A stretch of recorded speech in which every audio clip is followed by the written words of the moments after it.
Thank you for tuning in to Chainbreakers Talk Show. I'm your host, Trista Overby, and on today's Talking Taboo episode discussion, we're going to be having a conversation on gender inequality as it relates to the female's perspective.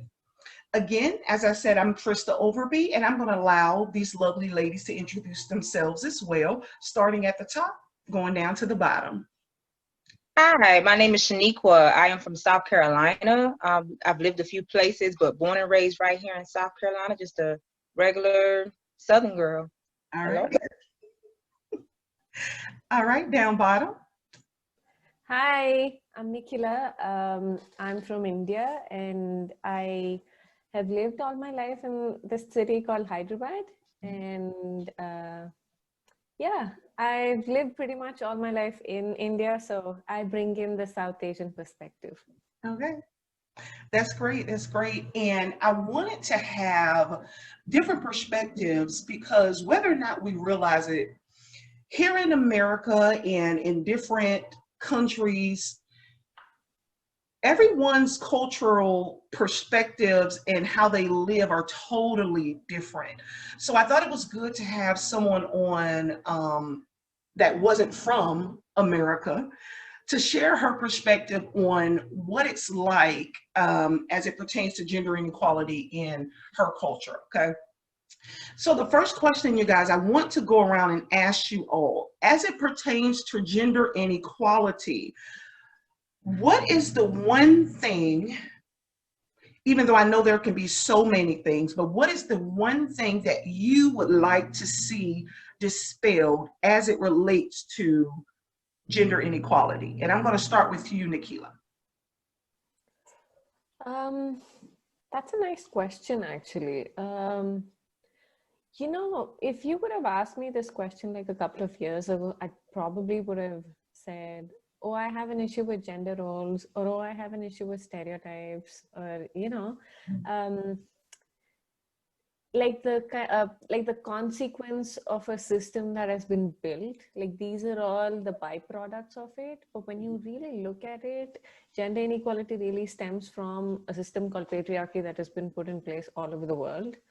And I'd necessarily want to see that system broken because, you know, all the complaints that we make about, oh, I'm being forced to do something that I don't want to do just because I belong to a certain gender or something like that. This is all a product of a system called patriarchy because whether we like to accept it or not, when you are a member of a group, say, for example, a certain community, and patriarchy as a system works in such a way that it has these rules and regulations that you need to follow to belong to that community. And when you do not follow them, you're essentially ostracized from the group.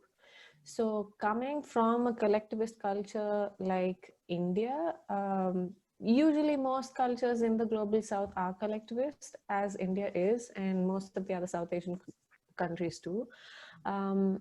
I've struggled with how the older generation is kind of put in a place where they feel the need to force the younger generation. And now, because we're talking about gender inequality and I'm a woman, I'm going to talk about it from the perspective of being a woman. So there are so many things that the older generation, could be your parents, could be your aunts and uncles, could be your grandparents.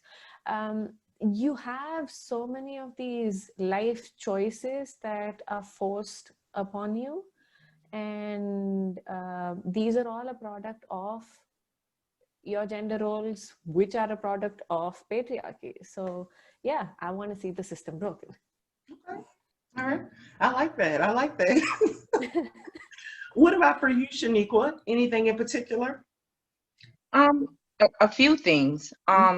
So I'll start from, I won't like give you a whole bunch. I know we have like, you know, time sensitive and everything, but as a woman, a working woman, a successful woman, one of the things that I see me personally have to deal with is how much I work. Whereas I feel like a man would not be judged if he want to go get his money, if he's ambitious. He's not judged about how much time he misses if he has children. Whereas I would be judged how much time I'm out of the household if I'm ambitious, if I decide to go out and chase my coin. Another thing that I also face as a 35-year-old Black woman in my country is the way that I'm viewed sexually. I feel like no one should be able to tell me how to navigate sexuality or womanhood or any of that, you know, when it comes to me, because I'm number one, I'm grown. That's number one. And number two, you know, I pay my taxes and everything like everybody else, but it seems like if you do not have the right genitalia, certain rules are applied to you that I just feel is the very definition of inequality, not fair. If I want to be free and be with whoever, I should be able to. If I choose to be monogamous, I should be able to. And no one should feel like they have the right to tell me that I am now, you know, outside of the norm or not ladylike if I choose to do things that are not traditional, because I'm not a traditional woman. I'm not saying I'm out here sleeping with everybody. That's not what I'm saying. What I'm saying is that if I choose to do that, that's my business, and I should not be held to some kind of outdated and barbaric system of thinking or way of thinking. So I've covered career, I've covered sexuality. Now I want to cover motherhood real quick. I really feel like women are, or parenthood, women are judged more harshly if we choose that we don't want to be mothers. I decided to stop at one child because I'm ambitious. I wanted to be able to work, and I didn't want to be saddled with a lot of children. And that's not a criticism to any woman who has more than one child. What I'm saying is that it didn't fit for my life because I had other things that I wanted to do. So, you know, if a woman decides that she doesn't want to have a bunch of children or no children at all, there must be something wrong with her. Whereas a man can choose not to have children and be a bachelor and be free and go after whatever he feels he needs to go, you know, after in life. And those are just three areas, and it's so many, but that's just the major three as a 35-year-old Black woman that I'm encountering in my country. Yeah.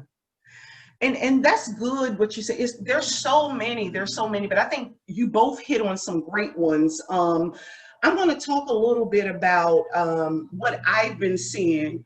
Being the woman, I'm 37 and I have no kids. And I would like children one day, but for me, I'm a cycle breaker in my family. So for me, I'm very intentional in what I do. And I've been that way since I was younger. It's not that I don't want kids. It's just I'm in a place to where I know that I have to choose wisely. And I'm not in a rush at all for marriage or kids. And so many people, they can't understand that. They cannot understand that. I've always been the type of person, I always wanted to discover and explore, sort of like free spirit. You know, I just wanted to live a life that, of course, wasn't the traditional way, because most people within my circle, you know, my family, you know, most of them had children when they were younger, or they got married when they were younger, you know, like straight out of high school. And that's the norm for a lot of people. But here I am, you know, wanting to focus more on exploring life and building up myself so that I'm able to give my kids something better, and to me, to be a better parent, you know. And I do believe with time and age, it comes some changes, especially if you're the type of person that's trying to work on yourself and build. So for me, I haven't dealt with this a lot. However, being what people would call, a lot of people describe me as an independent woman. They look at me from society lens and just assume, oh, she don't need a man. She don't, you know, that I'm stuck up. I've been called stuck up so many times by men who basically can't get their way, or I won't cave or fall to society's pressure and be like the average person they dealt with, in a sense. So I'm stuck up. But little do people know, that's not even my focus. That's not even my mindset of, oh, I think I'm better than. It's that I'm trying to make conscious decisions because I want to give my children something different. You know, I don't mind sharing this, but I came from dysfunction. And I don't want that for my kids. I don't want that for my kids. So a lot of what I do is intentional. So because I choose not to purposely date or purposely, you know, do certain things, then, oh, something's wrong with me, or I'm a difficult woman, or I had this one guy say, what did he say? He said, the man that deal with me, or the man that I connect with, oh, he's going to have some time on his hand. Like what do you mean? And this was a guy from the church, so to speak. So I believe that so many men, personally, they need for you to be less than for them to feel better. And it's all insecurities. It's all insecurities. And it's just it's just so sad. It's just so sad, in my opinion. And I don't know how we could fix this, if it'll ever be something we can fix. You know what I mean? Because if they're benefiting from all of this, then why would you want to change? You know, Exactly. It's hard to change something that people are benefiting from. But what I would say is that I am very excited for the women of the next generation. Like, they're waking up, they're doing things a little bit differently. They're unapologetic. Yeah. They're doing things that I wish I did, that I wish I had the courage to do 10, 15 years ago. Like, you know, just, you don't like it, oh well, tough titties, moving on. Like, they're waking up. They don't care whose feelings get hurt. They're understanding that it's okay to go after their dreams, and it's okay because they matter too. But they are, like you said, they are up against a system that's been put in place for many years in many countries, many centuries, you know, and it's kind of hard to kind of convince them to change it up when it benefits them. So yeah, I do see that being a barrier. Right. And just that whole independent being looked at as something bad, but in actuality, we all should be independent. A man and a woman, we both should be independent. Like, how is that a bad word? Like, it doesn't even make sense. But you see, the same way they've made that a bad word, they've made daddy issues a bad word when it's the men that failed their families in society. But it's somehow blamed on the woman. And that's scary for me. It's a scary, ooh. Okay, go ahead, Nikhila. No, I was just saying, you know what Shaniqua said about the younger generation, it's nice. And I think social media is really great by the kind of solidarity that it's building up, because now you know that there are people out there from your own culture and from other cultures who are going through similar things. So it kind of builds solidarity, and you have that support. You don't feel like you're going through something in isolation.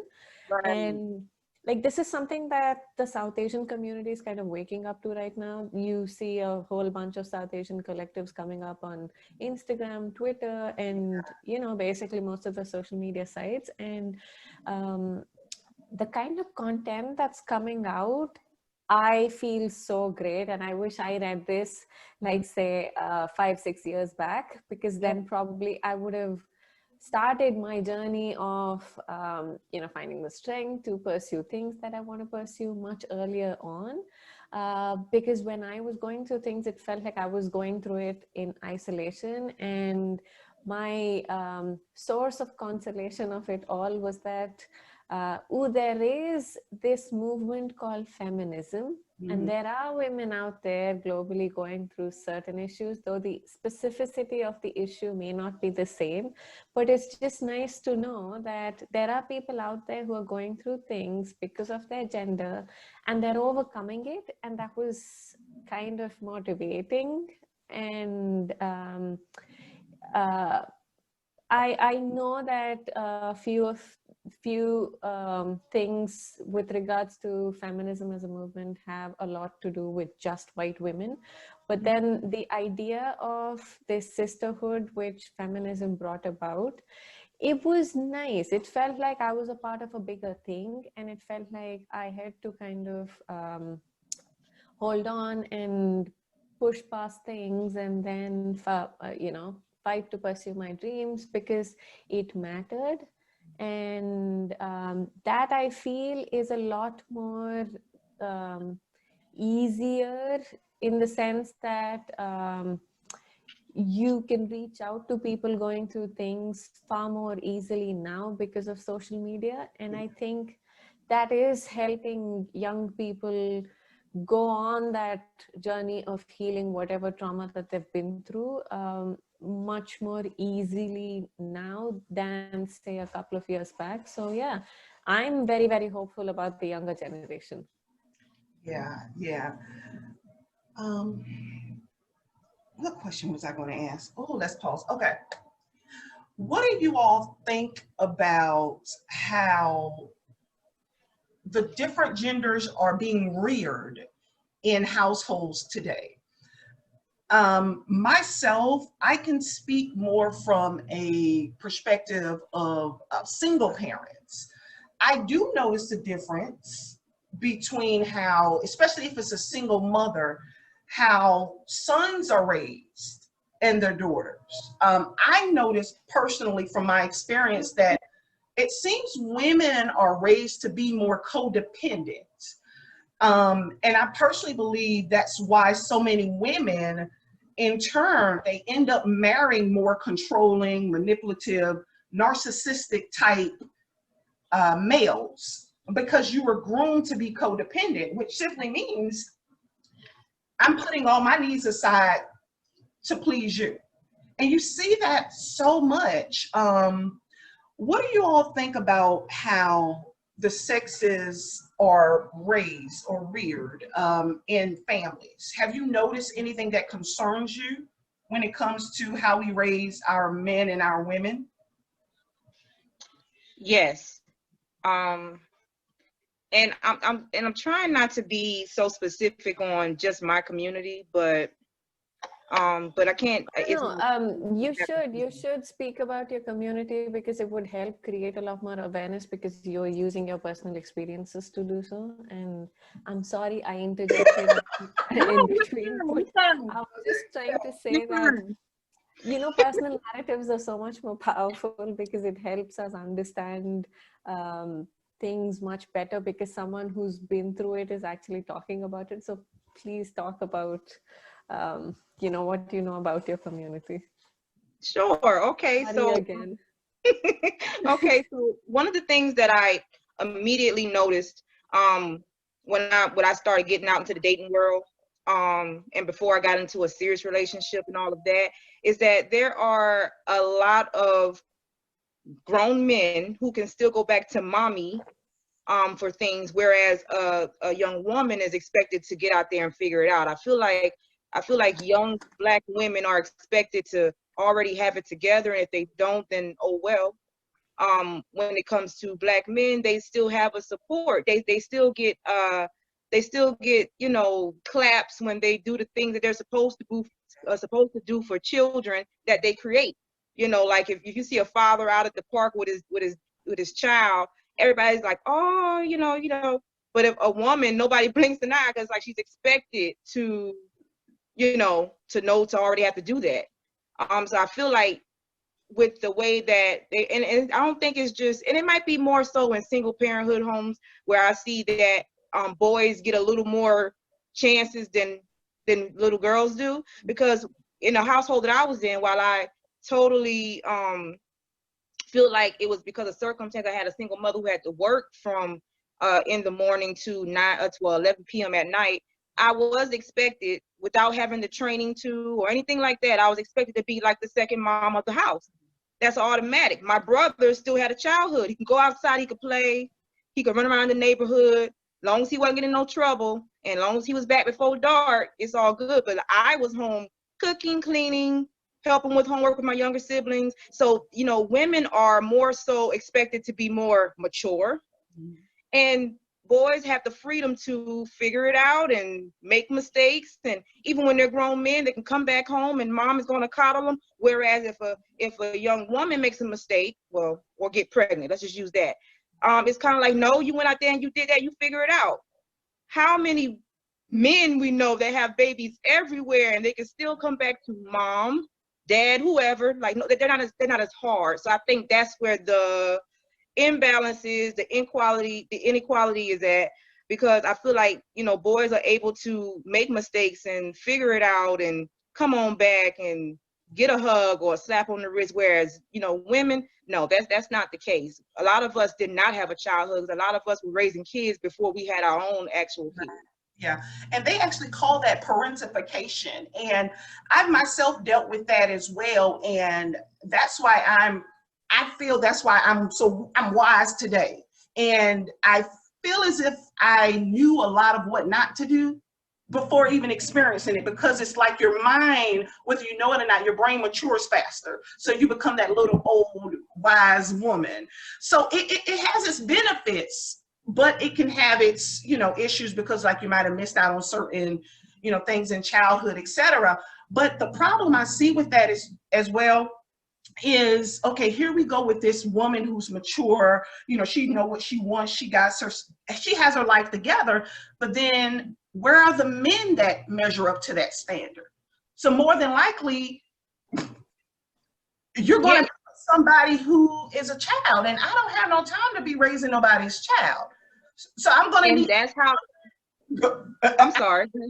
Another, hopefully he's parentified himself, or he has to be the oldest child of the bunch. That's probably the only type of person I'm gonna be able to vibe with, because I can't do that mama's boy stuff. That, to me, that's a huge turn off. And it's not so much of their fault, it's how they were raised, and to me it's so sad. It's so sad. And here we are preparing women for marriage. Who's preparing men to be husbands? Nobody. Nobody. So, you know, I find a lot of similarities in people of like BIPOC households in general. There are so many similarities because we have a similar thing like that in India too. And you know, women are kind of encouraged to be more responsible, know household chores better. But then the sad part is that household chores are kind of given a gender. Like, you know, it's feminine, but then why is it feminine? You're just learning a life skill, right? right. Because cooking is not something that women naturally get. It's something we genuinely put in an effort to learn. And it's the same everywhere. I mean, all household chores in general. It's like women are encouraged to pick them up, but men aren't. And then in our culture, we also keep hearing a lot of things where men keep talking about finding a life partner who's like his mom. And I find that problematic, because you're trying to find a parent, not a partner, right? So that's like putting too much on that woman. And all this is a product of not really making your kids self-sufficient. You want them to kind of be dependent, so much so that they always keep coming back to either you or to their life partner. And that's how you keep perpetuating gender inequality, like from one generation to the other. And in this aspect, I know second wave feminism, though modern feminism is more intersection, so it doesn't say things like this, but then there are a few people who within the feminist movement who say that you cannot speak against women, because when you do that, you're essentially hurting the movement. But when women are hurting other women, you need to speak up, right? And along those lines, a lot of times when we talk about these gender roles, and when we hear a lot of research which says most of the rearing depends on women, so it's basically women who've struggled to find a place within a really unequal system, who are perpetuating the same thing from one generation to the other. Because I keep seeing this trait show up in a lot of South Asian mothers, oh, you can't do this, oh, you can't do that, women have to be nice, daughters have to do this, whereas sons can do whatever they want, men can go pursue whatever dreams they want.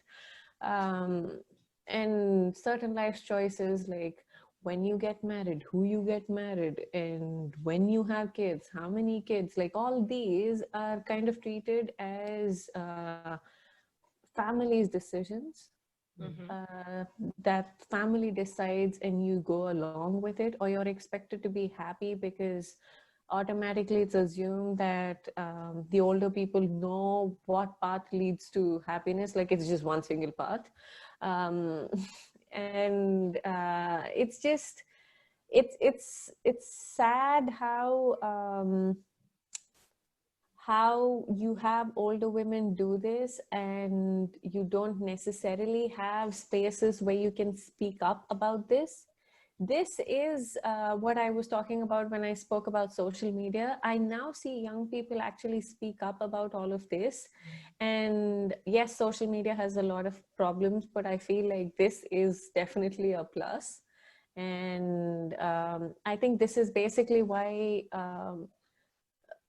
I think the younger generation is far better at speaking up about, against things that they don't feel comfortable about, which I feel like even my generation, I'm Gen Z, I'm not a millennial, but I feel like most of my friends who were born in the 90s still struggled and even continue to struggle to speak up about things that they don't like just because they were taught to be nice, and it's rude to question. And on that note, I'm actually very happy that millennials don't necessarily conform to this. So they are speaking up. And that's kind of nice to see young millennial women, you know, kind of take charge and decide what they want to do and just stick to it, even when people question it. And that's kind of nice. Yeah. Yeah. Um, listen, I had so many things I was going to say when you were talking, then and I'm forgetting what I was going to ask.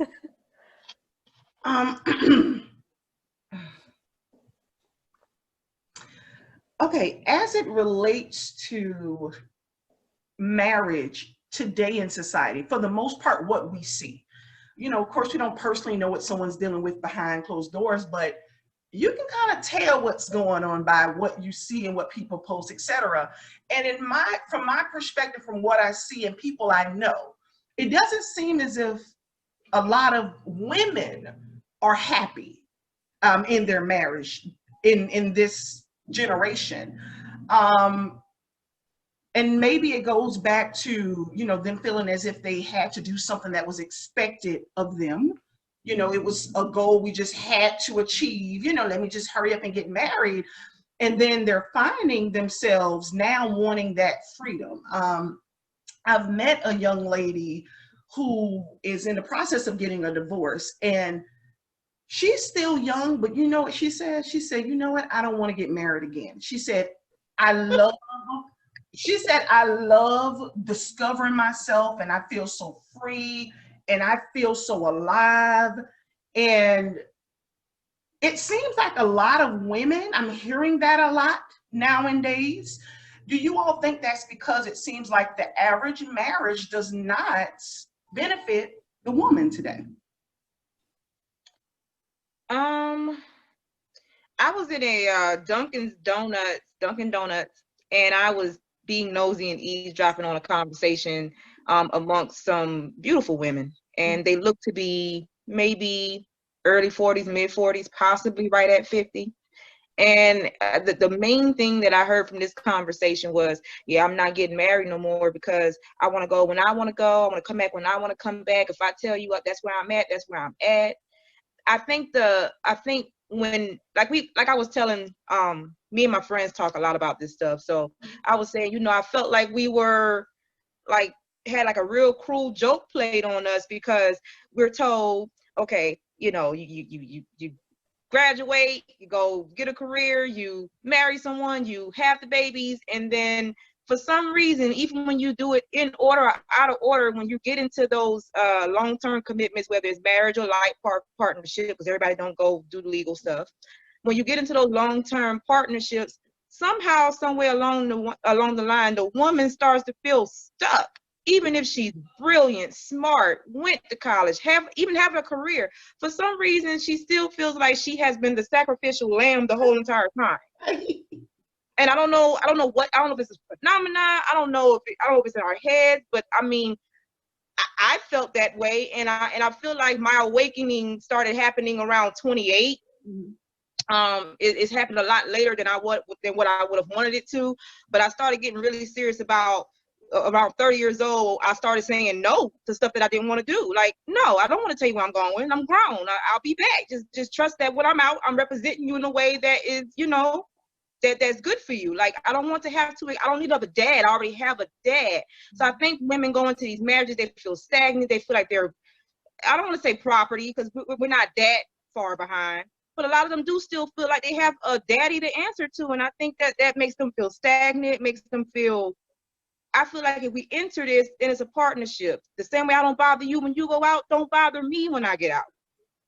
And I think, I don't know, like even in my own personal relationships, I've been the type, I'm not needy. So if he goes out, I expect you to represent me when you're out. Okay. But when I go out and I'm missing for 30 minutes to an hour, my phone is blowing up. I'm not your kid. I'm a woman. I have the same type, if not more accomplishments than you. I feel like marriages that are thought of in a traditional sense still think that women are second class. And I think that's what that is. I don't think that we've graduated from the fact that, that's not what it is no more. And these are not the kind of women that you're marrying. And even if you do trick her into this and she's in it within a few years, the light bulb goes off. There's no way you can, it just happens. Right. I think that marriages don't work out as best as they could is because somehow, some way, men still think that their women or their partners are property, or that they're the last. And religion got a lot to do with it too, which I didn't want to tie all that in.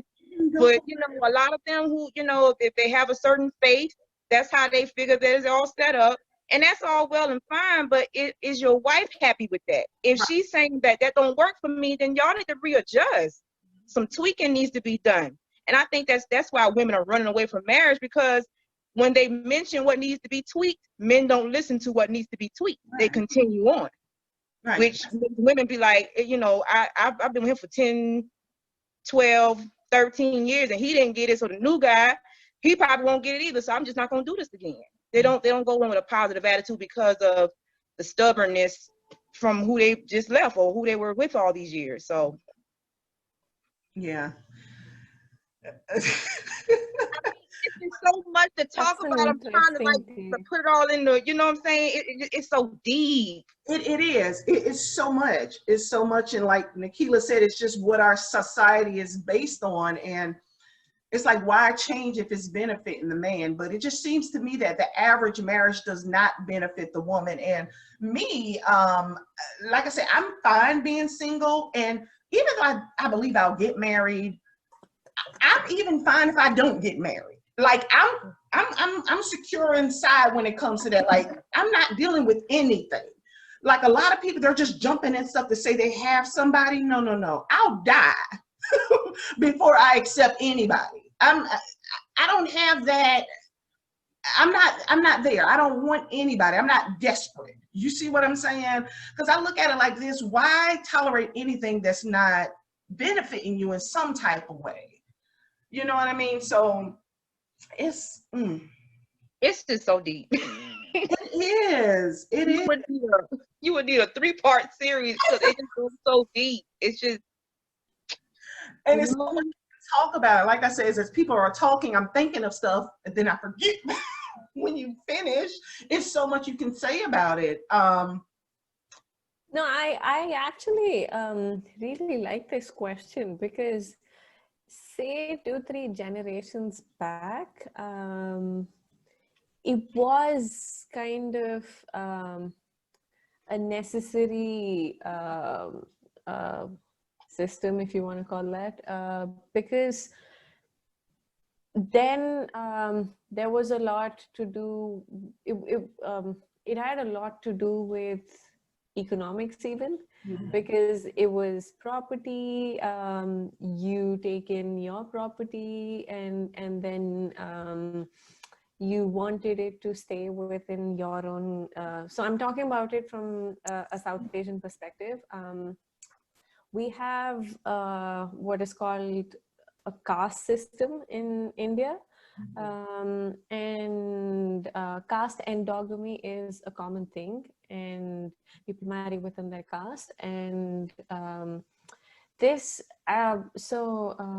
marriage as a system was sort of built up so that property keeps passing on within the caste and it doesn't move out.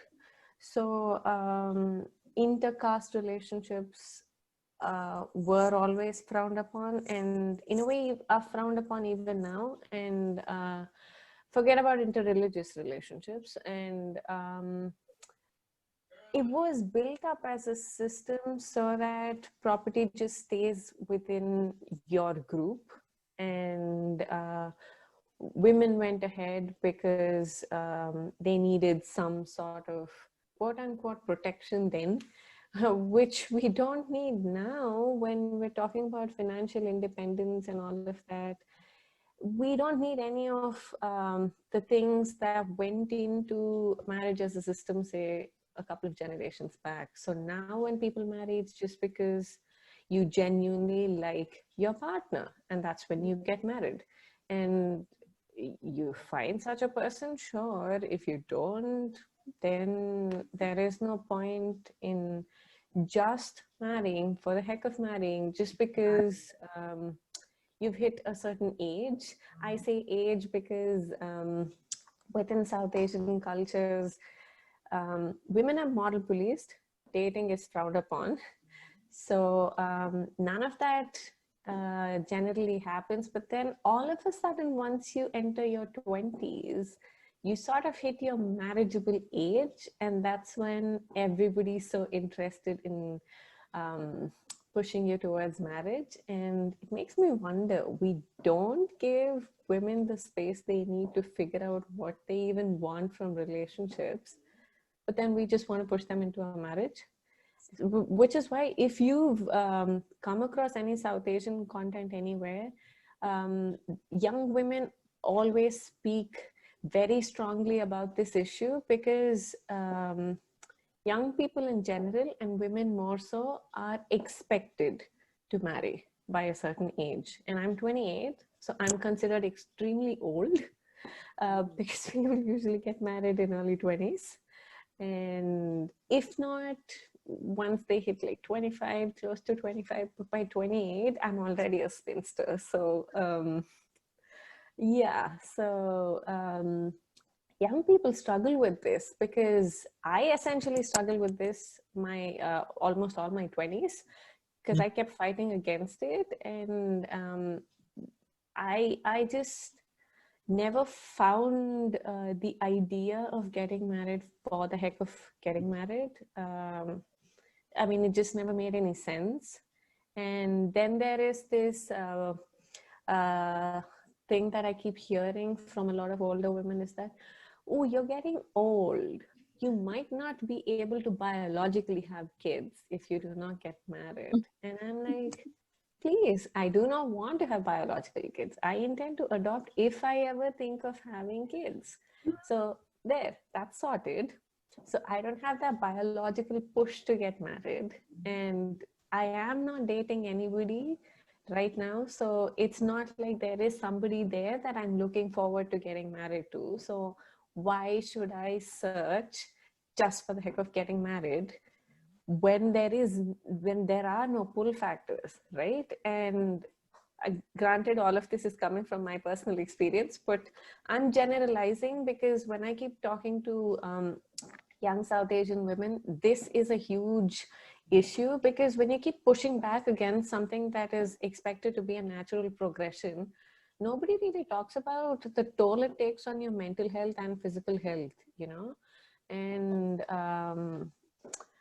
it does. And when you talk about it, you don't have any older people listening to you. and it's just younger people kind of sympathizing. But then eventually, I've come across a lot of people who are disinterested but just go ahead with getting married because they feel like they do not have a say and they cannot fight. That makes me feel so sad, because why should you go ahead with a life choice that you're not interested in? And it makes no sense. Now in this modern age, it makes no sense. If you're not interested, you don't do it, period. Right? Right. Yeah. What I want to talk about next is I want to talk a little bit about motherhood. And I'm not sure how this is in India, but I know it's a big thing here in America. And it bothers me. It bothers me. I was raised by a single parent. So a lot of this stems from that and just my experience with that. And I know a lot of single parents as well.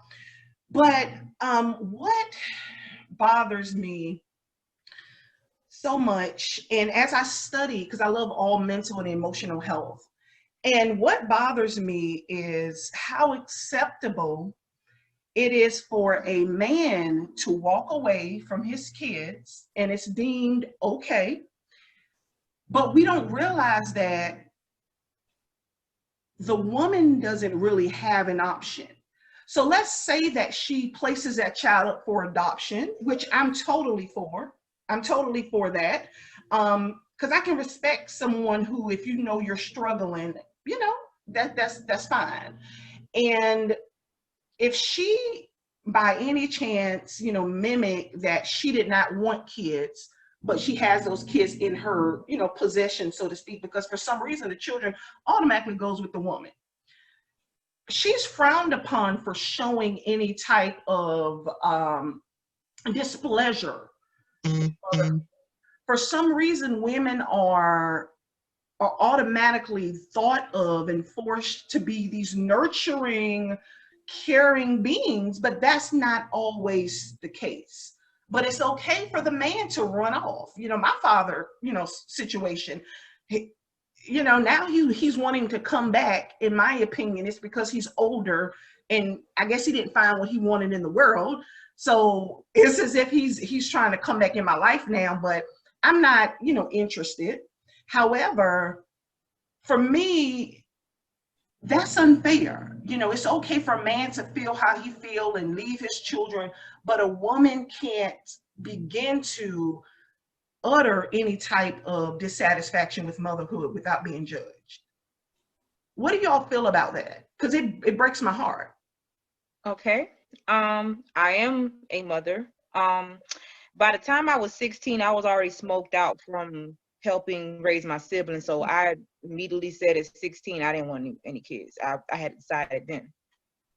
But that life has other plans, and I ended up having a daughter. Now, before I jump into my personal experience, what I will say is that when a man walks away, he normally only gets backlash from other women. When a woman walks away or messes up, she gets backlash from men and women, both sides. So it is definitely inequality there. Like, you know, we only hear the women, and then when the women speak out, when a man leaves, we're called bitter. Yeah. But when a woman walks away and then we criticize that woman, nobody calls any of those criticizers bitter. So that it is a very, I don't know what that is, but it's just not right. So on to my personal experience, I did not want to have children. Life had other plans for me, and I had my daughter. Now, I at that time wasn't financially ready, had to figure it out. She has an awesome father. I didn't get abandoned or nothing like that, but I just wasn't happy. I was depressed. I had just went through a traumatic experience a few years before that. So when I had my daughter, I could not connect with her. And this is very personal to me, but I couldn't connect with her. Like it wasn't there. And for the first 3 years of her life, I was disconnected. I wasn't affectionate. I did what mothers were supposed to do, like, you know, feed them, clothe them, make sure they didn't burn nothing up. They don't put a fork in the socket. I did those things. But as far as the emotional part about that, it wasn't there. And my daughter, like, I feel like I still owe her till this day. I'm trying to fix that and make sure that we fix that and, you know, we have a better bond. But for the first 3 years of her life, it wasn't there. And I did not speak up because of that very thing that you said about You know, you're supposed to already have that. It's supposed to already be in you. Like soon as you pop a baby out, boom, mother of the year, you're supposed to already know how to, you know. But that didn't happen for me. I was completely emotionally disconnected. I was depressed. I was on depression meds. I was going through therapy, and it didn't kind of click off to me that I needed to go get some help until one day my 3-year-old rubs me on the head and she's like, "Mommy, why are you crying?" This is a day that I've been in the bed, didn't wash, depressed, didn't want to deal with life. And I saw that she was now the parent, I was the child, and that's when I knew I needed to get help. But it wasn't because I reached out to anybody in my immediate circle or people that I knew, because I was afraid of being judged. Like, I mean, like, people already know how to do that. Like, how do you not connect with your baby? So therapy helped me fix that, but I did that on my own, not because somebody else saw that or I reached out to somebody else. And like I said, like the reason why I didn't reach out to anybody else is because I knew I would be judged for not having that automatic connect to my baby. You're supposed to already, you know, have that. It should not be taught. It just automatically happens. And I think that, you know, nobody does this to men. They don't, you know what I'm saying? Like, it's nobody expects a man to automatically have it. He gets to mess up. He gets to go away and come back and realize some things, have an epiphany. Not a woman. She don't get to have an epiphany. You better already have that thing together because you laid down and got yourself pregnant, apparently, because nobody, you know, nobody ever holds. They always say you went out there and you got pregnant by myself. I mean, you know, but yeah, like, you know, I think that does speaks to maybe more women than we think. They just won't speak up because of what you just said. They don't want to be judged, you know, because if I said today, like I just can't do this mama thing, somebody take my daughter, I'm gonna be I'm working, you know what I'm saying? So yeah.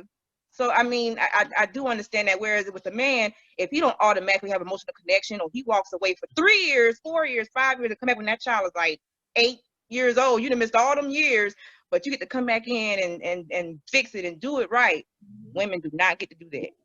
And then let's say if that mother is trying to put up a boundary and protect her child from that inconsistency, like you said, she's bitter, she's every word in the book, but that's not, I don't think that's fair. I don't see anything wrong with protecting your child, especially if that father is not, you know, beneficial for her life. I don't see anything wrong with that, because inconsistency, the in and out, can do just as much damage, and people don't realize that. But again, it places mothers in a bind, because if you don't, then like you say, everyone has something to say about it if you're trying to protect your child. And that's just not right. Do y'all deal with this issue a lot in India, or, well, is it more just everybody's kind of forced to get married in a sense? Do you see a lot of single parent homes there? Oh, no. I was just about to mention that we hardly have any single parent households. We have 2-parent households here in India, and this is not to say that, oh, it's all happy hunky-dory. No, it's because it's hard for people to divorce, so they don't, and they stay together. And that's pretty much the thing about being very hard for women to step out, because if you do step out, society frowns upon you, and in fact even family frowns upon. So women just stick to it, and people don't divorce. So yeah, we usually have 2-parent households. But then you know, when you were talking about things being hard for women to speak up about their own experiences, that is the same even here. Because what I feel is that women have this binary situation where you're either this goddess and you're put on a pedestal because you do everything right as society expects you to, or you don't and you're this very evil person. There is no spectrum, so you can't be like in between. You're either this or that. So to be deemed as a good mother, I feel like I'm speaking about this from my South Asian experience and what I've observed. women as mothers are expected to handle a lot, and a lot of times child rearing is left to women. And so that they're essentially looking after the kids, they're handling the household management, and God forbid if they live in joint families, they're also handling the responsibilities of looking after, you know, their in-laws and relatives in the family. So it's like there are multiple roles that women are expected to handle. And I feel like that's so draining, right? A lot of women do not have the space to step out and, you know, just look after themselves, and or even like take time out to just even work out. Like that's also very hard at times for women. And like I was reading a lot about this during the lockdown period, which was from March to like June, July period. And there were so many reports about how both the mother and the father are now at home because they're all working from home. But then the woman is still doing more work because she's doing her office related work, and she's also handling everything in the house. And imagine having kids who aren't allowed to go out. You're handling all of that.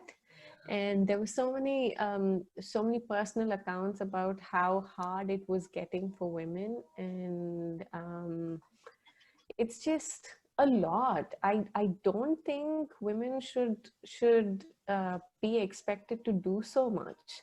And I mean, from my own experiences growing up, so my mom's a stay-at-home mom, and she so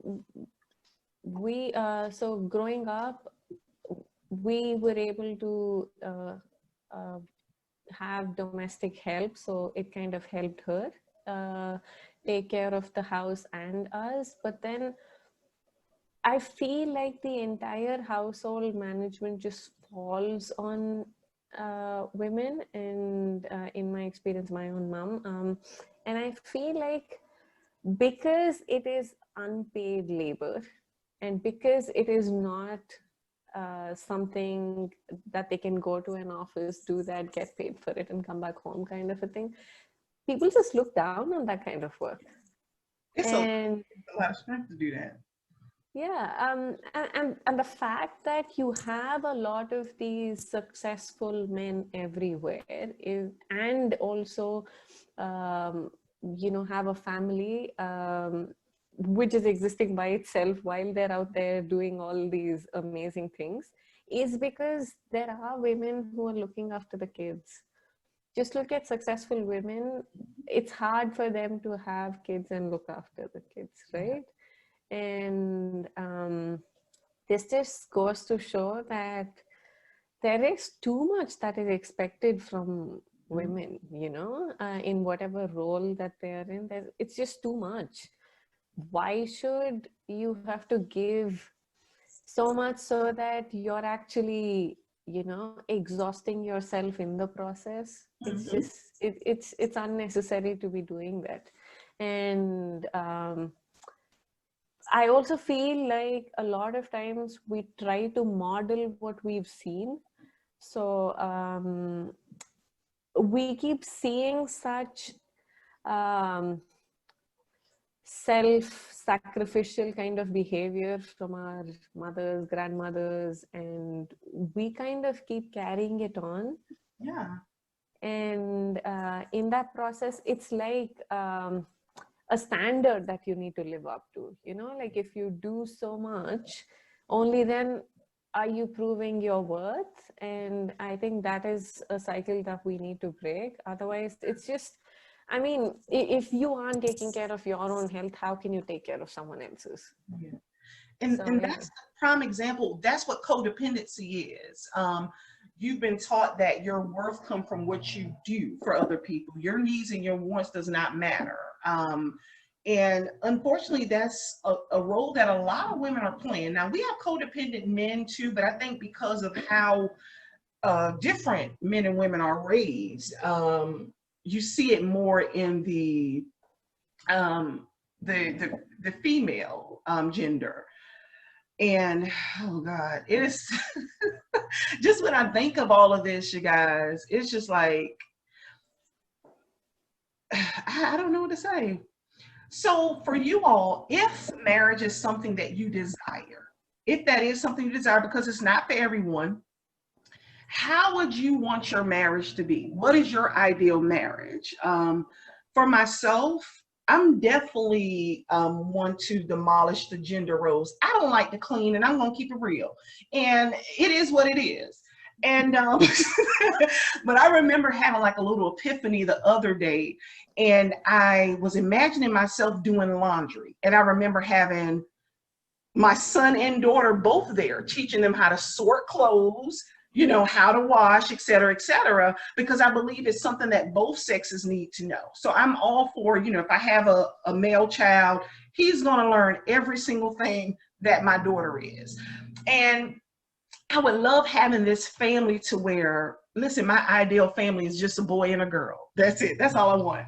And I would love to have special nights where, okay, let's say I cook, or as my daughter get older, we can have it like men versus women, and we can do cook-offs and have the men cook, you know, on a special night, even give the children some life skills, and allow them to cook as they get older. So we all, you know, just take time doing, you know, the domesticated work that we all need to learn anyway.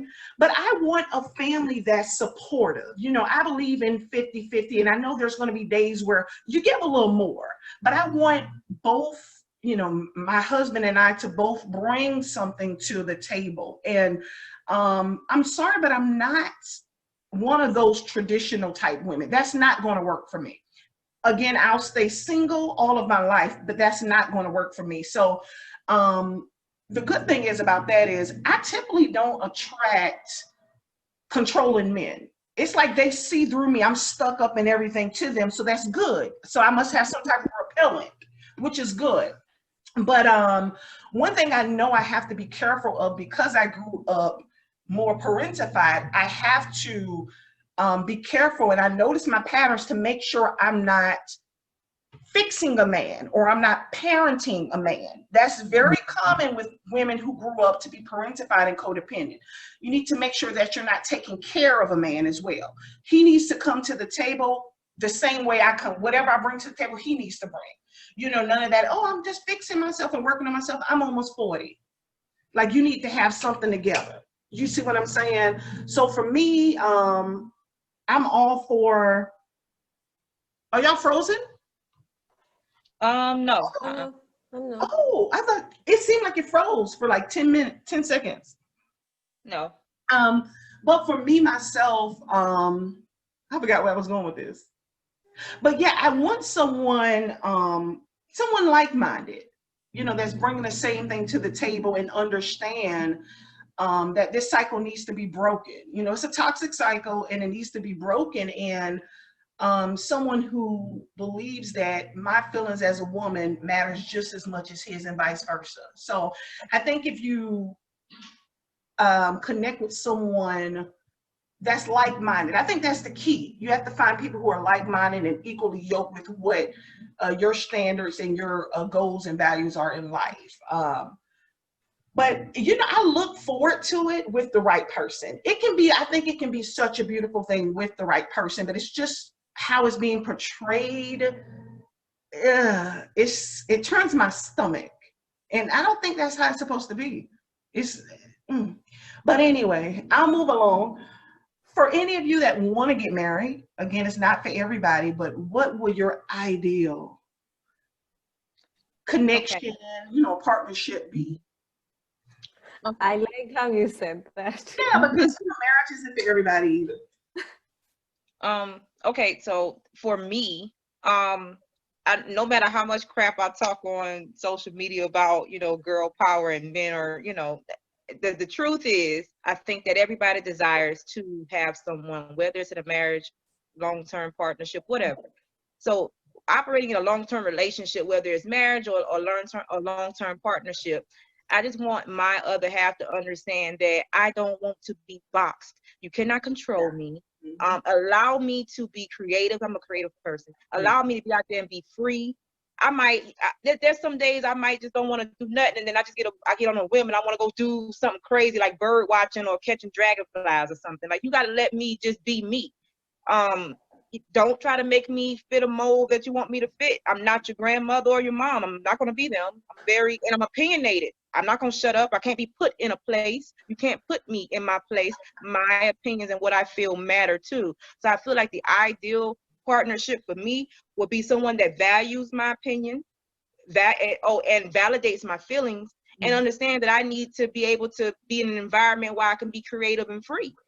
I think as long as we do that, I think we're on our way to a beautiful existence. I think that when I've been doing my little work that I've been doing, I had my little awakening. I realized that from my childhood and being, I think the word is parentified. Am I saying that right? Okay. Yeah. So because of that, I was kind of made a people pleaser. I didn't want to say no. Like, okay, I'm tired, but you need it done. I'm gonna get up and do it. Like, I never said no. So now I'm telling people no, and they're looking at me crazy. Like, she said no. Yeah, I'm saying no now. Like, if I don't feel like get out of bed to do this for you, I'm just not gonna do it. Like, you're inconveniencing me. And it's a no. Whereas in the past, in my 20s and my late 20s and early adulthood, it was, I really don't want to do it, but I want to make this person happy, so let me get up and do it. No. So as the more refined that I become, the older I become, I'm going to say no a lot. So my partner also got to understand he might get a no from me. Yeah. And then you just going to sleep it off, or you can't be with me. I'm not going to say yes all the time. So that would be a beautiful thing for me. All right. I like this, ladies. What about you, Nikhila? So I, for as long as I can remember, have felt very strongly about social justice. So I just cannot even be friends with someone who cannot, reimagine the world in a better way, in a more inclusive and equal way. So I think that's a starting point. And to be honest, I don't really have too many answers because I haven't had the opportunity to explore, to even figure out what works and what doesn't. So for now, like this is something that I very much need to even be friends with someone. And so this is something I clearly know, but other things, I guess I'd only know more if and when I actually take the time to,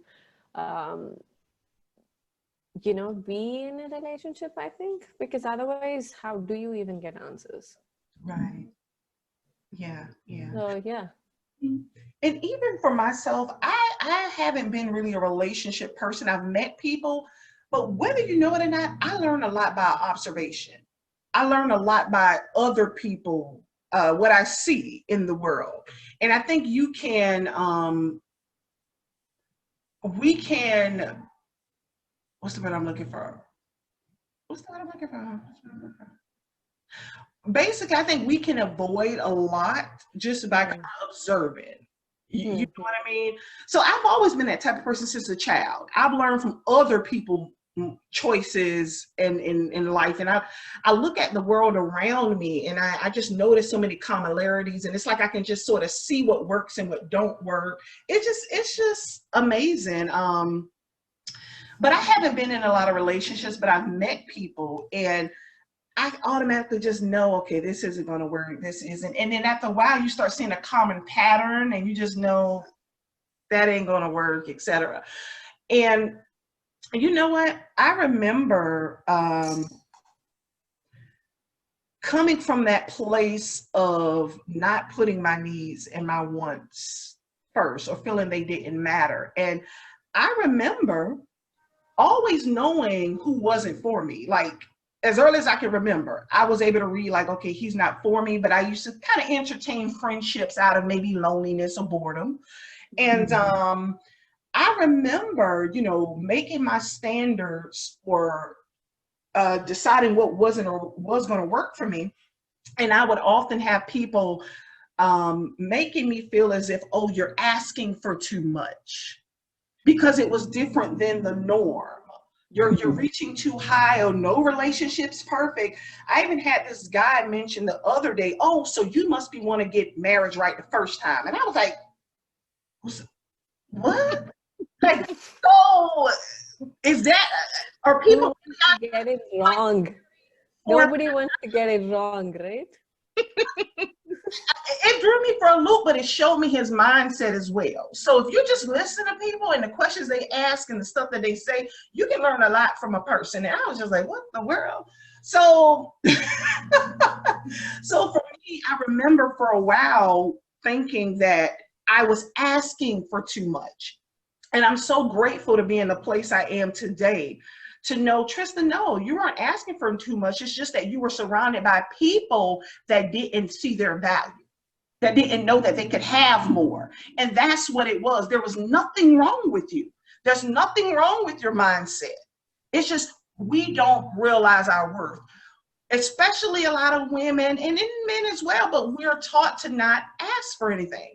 And let's go back. I love talking about toxic parenting and dysfunction, but a lot of us were reared, especially if we're reared in toxic, dysfunctional environments, our parents' needs came first. What does that teach a child? You're second class already. So imagine that child growing up into an adult, their feelings and needs already don't matter because my mom and daddy didn't told me that. So here you have these people out in the world trying to date. You see, that's why people, until we understand and we really accept that's what we came from, it's going to be hard to move forward.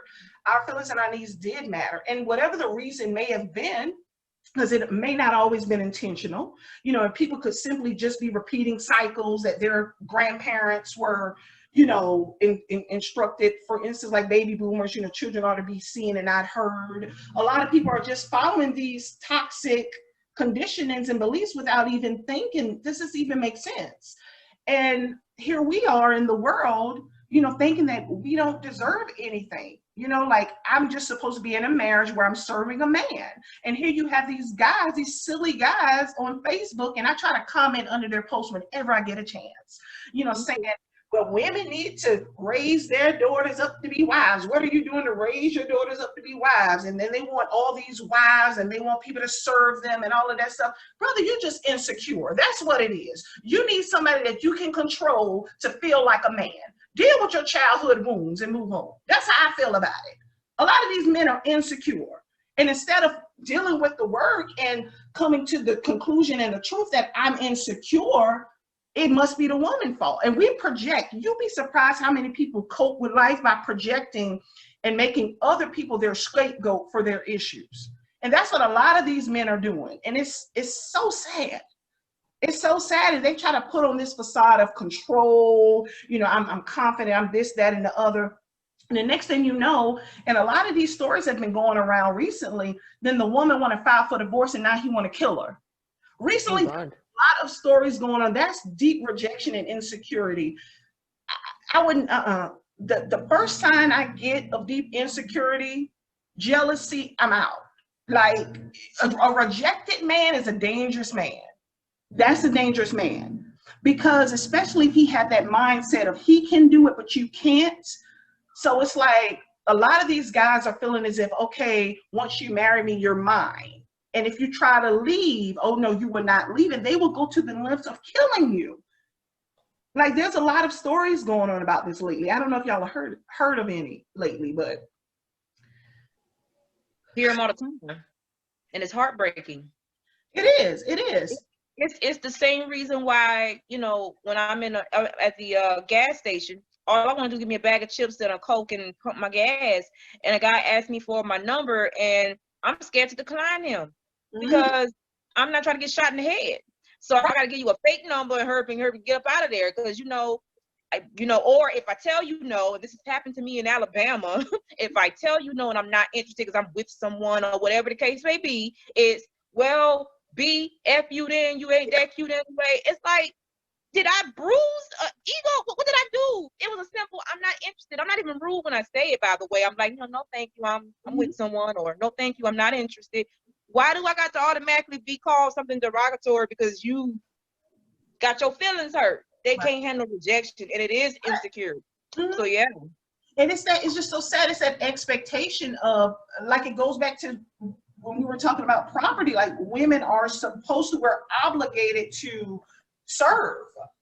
And that's where a lot of guys are. We're obligated to serve and meet their needs. And Lord forbid if it's sexually, you're just supposed to please me.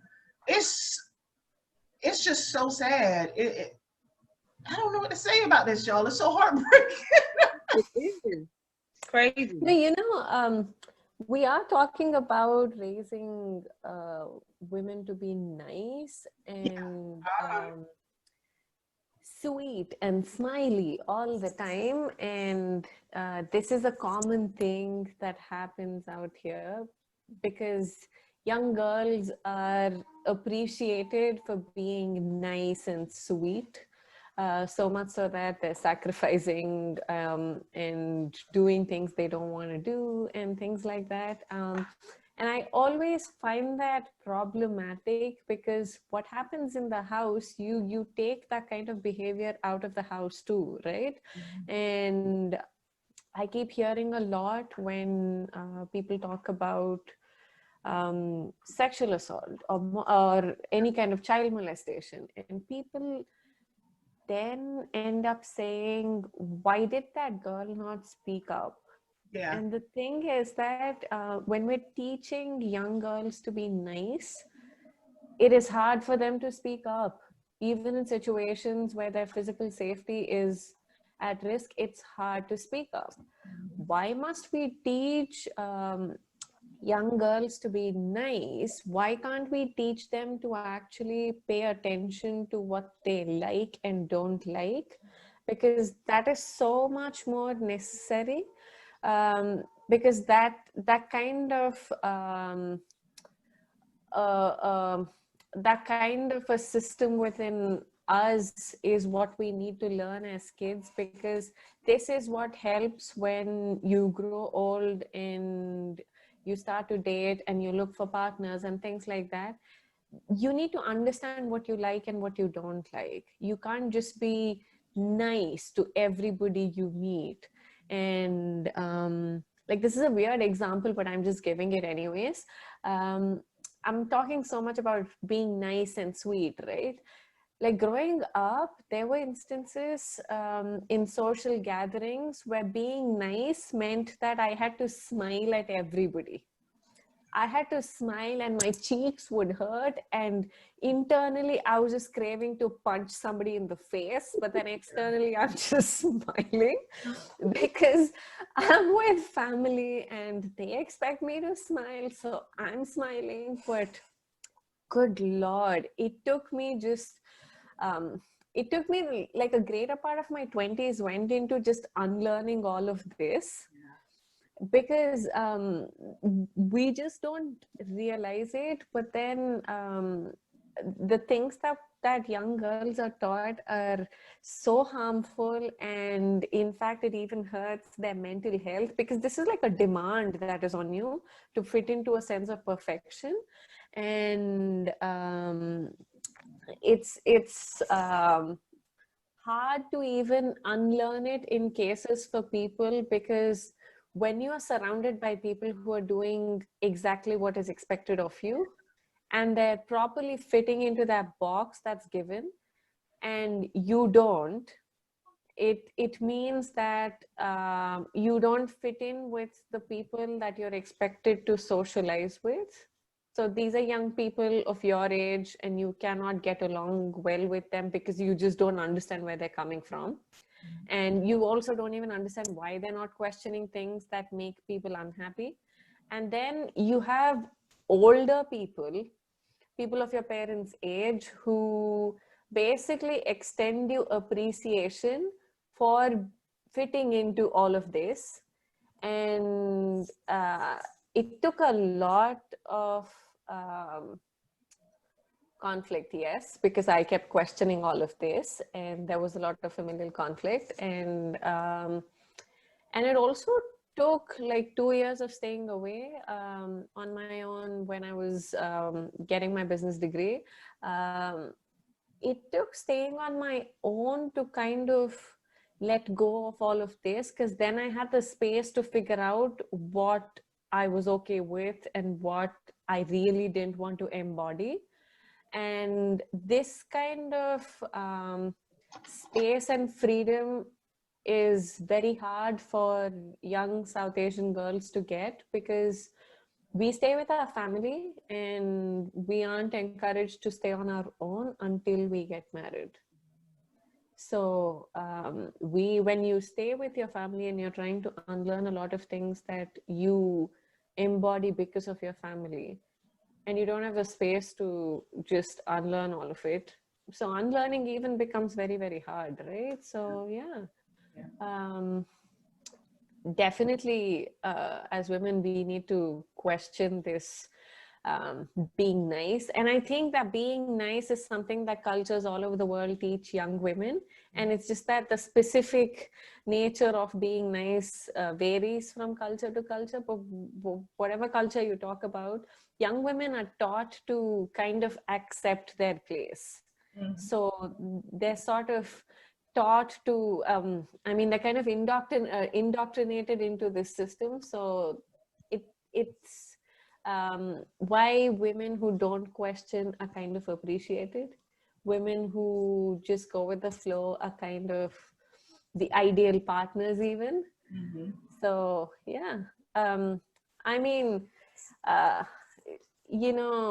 it kind of reminds me of Adichie's quote from her from her TED talk, and she talks about men who are intimidated by her aren't necessarily the men she's really looking to build any connection with. And that's essentially how we need to kind of cut out people who don't accept us in our true form, right, and us in our complete expression. If they're not ready to accept that, they're not really worth our time and effort. And I feel like I did digress from one topic to the other, but yeah. It's okay. It's okay. Well, ladies, I'm going to wrap it up, and I thank you all for participating. Now, before we go, is there anything, final words you all would like to say? I do believe there's so much you can talk about on this subject, but I think we did great today. I do, and I really appreciate you guys for participating. But is there anything else you all would like to add on, anything that you may have forgotten to mention that you think would be helpful? Or any topic you would like to talk about before we go? Just real quick, I just want to say because it feels like a lot of us don't get to mental health until we're in our 30s, and we've already ruined most of our relationships in our life. We've already cut everybody off and burnt a bunch of bridges. I just want to say to a bunch of young women that got some fire in them and they just don't know what to do, there's nothing wrong with getting help or asking for help or seeking therapy. Don't let nobody demonize that for you or make you feel like something's wrong with you because you're trying to get the help. Do not wait till you are like me in your early 30s to say something's wrong here. I need to fix it, because by that time you've already ruined almost everything, almost every relationship, and you're having to rebuild those things from ground up again. And you have to do a whole bunch of apologizing, a whole bunch of, mending. So, and not even just for those relationships, for yourself, so that you can be happy. And the last thing I want to say is it's okay to say no. You don't got to say yes all the time.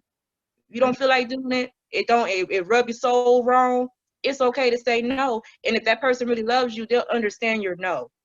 That's all I got. Yeah. And I'm going to piggyback on that as it pertains to mental health. I think boundaries are so important for women to learn about. And you can go to a therapist. But if not, listen, we have internet at our fingertips. There's so much information online, YouTube, about what boundaries are. And there's a great book by, I want to say his last name is Townsend. It's called Boundaries, and it's a workbook that come with it. But Richard Townsend? I said again? Richard Townsend? I don't know if his name is Robert. I don't know. Oh. It's in my room. I have to let you all know. But I know his last name is Townsend, and it's a workbook. And it's okay. it's a really good book. And it not only talks about the basic boundaries that we know about, but it goes even as far as personal boundaries, because usually we hear about boundaries as it relates to physical boundaries, like, oh, you know, don't let anybody touch you this way, that way. But it goes deeper into even personal boundaries, you know, something that I, you know, have to work on. Again, from being parentified, I was basically taught that my feelings and needs came last. So I think that's why I started turning to food. I'm a junk food eater, you know, and whether people know it or not, I'm very aware of what's all going on, but it's a process that you have to, it's a deep process, y'all, when you're trying to put yourself and your needs first. It is so hard.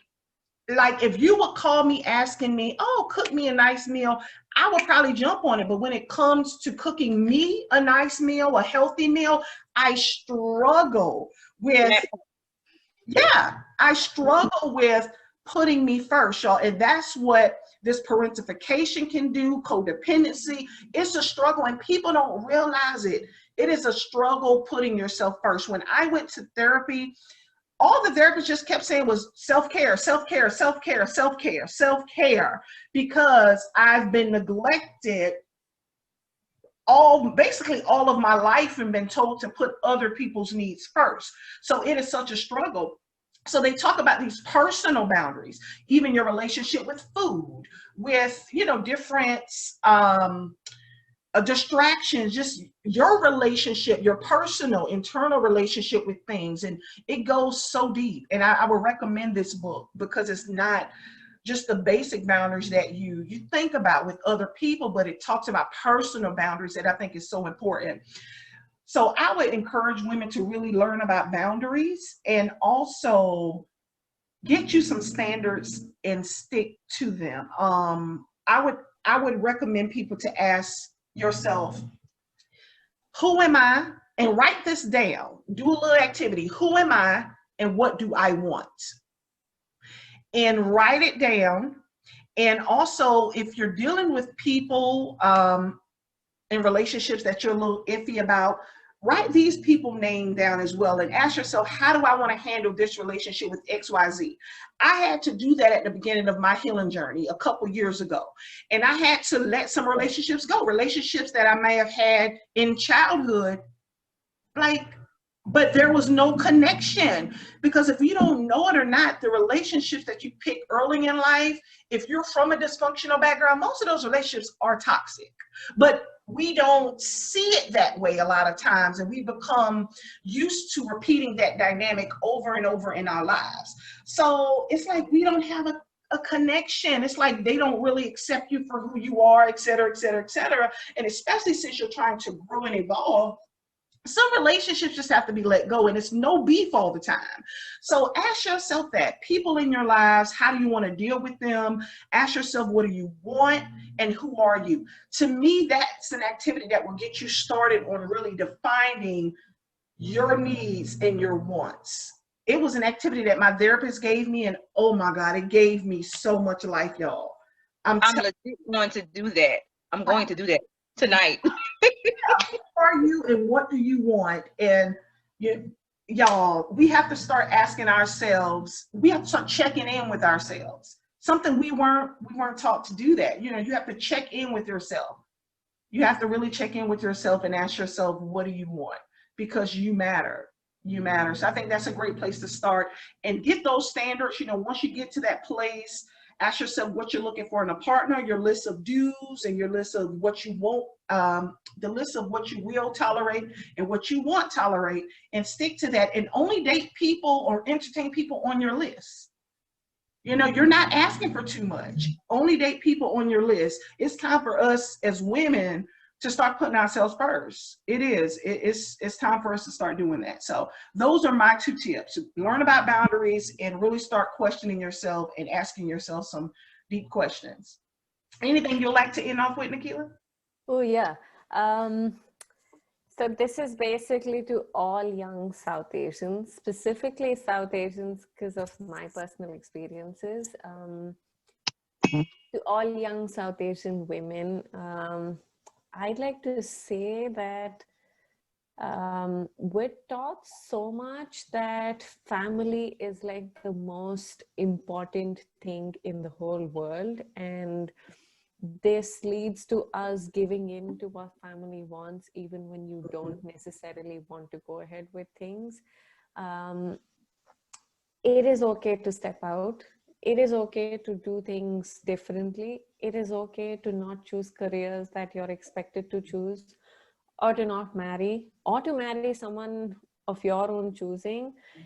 I mean, it is just one life and you get to live it as you want to. And the whole point is that you cannot contribute in any sphere of life if you're unhappy.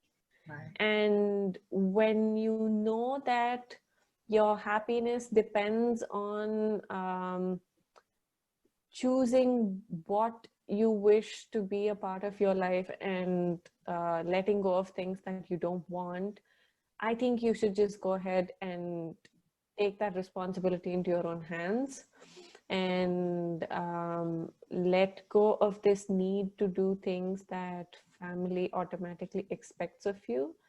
It doesn't mean you hate your family. It doesn't mean you don't love them. It doesn't mean you hate your culture. None of that. It just means you're choosing things that work for you. And culture can't define things that you have to pick, and family can't decide what you do. These are all things that are personal to each of us. We have that freedom, and we need to kind of go ahead and not feel guilty about choosing things that may be very, very different from what people around you are doing. So this, I said South Asian because this is a common issue for young South Asian women, but from what I understood through talking to other, I mean, women from other cultures, all BIPOC cultures are so collectivist that healing and unlearning and doing things your own way is hard.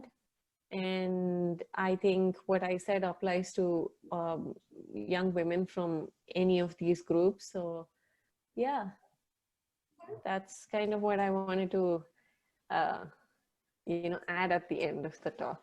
So yeah.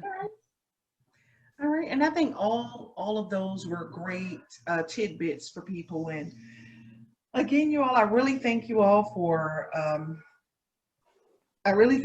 chatting with me today, and I hope that something someone said will inspire someone else. And who knows, if we do this again, I may reach out to you all. If it's I'm ready.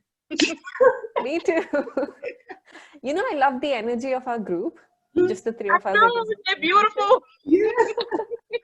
So listen, I may think of something and bring you all back. Because quickly, going back to giving women a space to just speak about how motherhood is not what do you think it is. I think that's a great topic. That's a great topic to have. So thank you for that, Shaniqua. I may use that. You should also think of just like an episode on relationships. That's interesting. Oh yeah, yeah. Yeah. Thank you all for that. Thank you all for that. I just may I just love these discussions. I may even just go more to discussions because that gives people an opportunity to just speak. And I also love it because it opens my mind, hearing other people's perspective and, how other people see things. It really opens my mind. So I love, this network, feel. So I thank you all so much. And for you out there watching, I thank you for tuning in, and be sure to tune in to Chain Breakers every Wednesday, 8 p.m. Eastern Standard Time, right here on Facebook, Instagram, and YouTube. Until next time.